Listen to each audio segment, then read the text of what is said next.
Décidément, la Mini Transat 2013 n'en finit plus de nous étonner. Initialement prévue au départ de Douarnenez le 13 octobre, on la retrouve un mois plus tard à Sada, près de La Corogne en Espagne.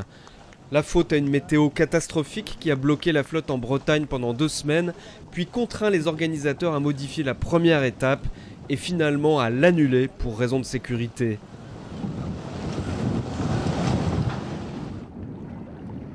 À cause de ce retard, impossible de faire escale à Lanzarote comme prévu.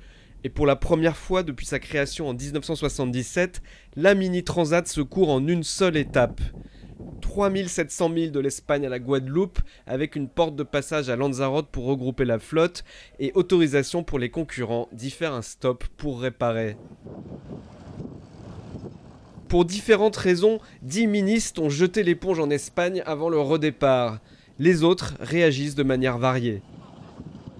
C'est un peu une chance inouïe en fait qu'on est en train de nous offrir, de pouvoir faire presque 7000 km assis dans le fond de notre luge avec le pied complètement vissé contre le plancher sur la pédale d'accélérateur, et il va falloir fermer la bouche pour pas avoir trop de moucherons sur les dents, et ça va bien le faire.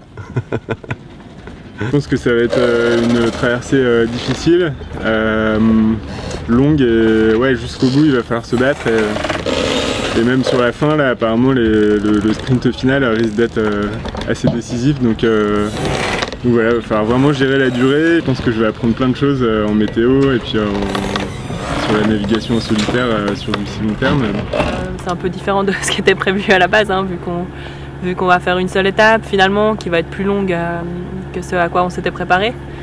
Donc il faut rentrer un peu dans un autre mode, ça sera aussi une autre manière de naviguer parce qu'on part pendant plus longtemps. Donc il y a tout le côté gestion de soi et puis gestion du bateau et de son usure qui va être beaucoup plus important que si on avait pu s'arrêter à Lanzarote. Et je suis au supermarché ce matin et j'ai acheté des sachets de purée en plus. Ouais, ben là on va voir, les bateaux ils vont être lourds parce qu'au départ on a à manger pour... moi je prends pour 26-27 jours. On va pas pêcher, donc il faut avoir à manger pour une trentaine de jours, quoi, donc ça fait du poids. Et les bateaux ils sont petits. Ça fait beaucoup de volume dans le bateau qui prend de la place et on peut plus dormir. J'ai encore du mal à dire ce que ça va faire d'être aussi longtemps en mer. J'ai jamais été aussi longtemps en mer et pas tout seul non plus. Et du coup, on va voir ce que ça donne, mais je pense que ça va être bien. Ça va être très long, j'ai jamais été autant de temps en mer seul. Donc ça c'est à la fois excitant mais à la fois un peu inquiétant.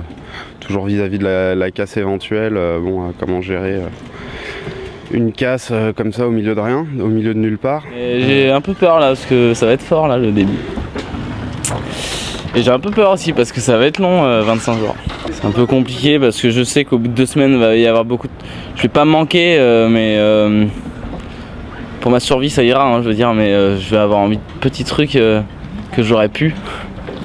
Et c'est là que ça va commencer à être dur, nerveusement, on va avoir envie d'arriver vite. 3800 milles à travers l'Atlantique sur un bateau de 21 pieds, ça va être historique et super fun. Certes, l'étape est historique, mais pas forcément fun. Cueillie par un alizé portugais violent, la flotte a été durement éprouvée. Au bout de 2 jours de course, on comptait déjà 5 abandons, dont Gwenolé Gainé sur avaré de quilles et Jan Lipinski, chaviré et dématé. Sur les 84 inscrits à Douarnenez, ils ne sont plus que 68, partis pour 3 à 4 semaines au large à bord de leur Mini 650. La Guadeloupe va devoir se mériter.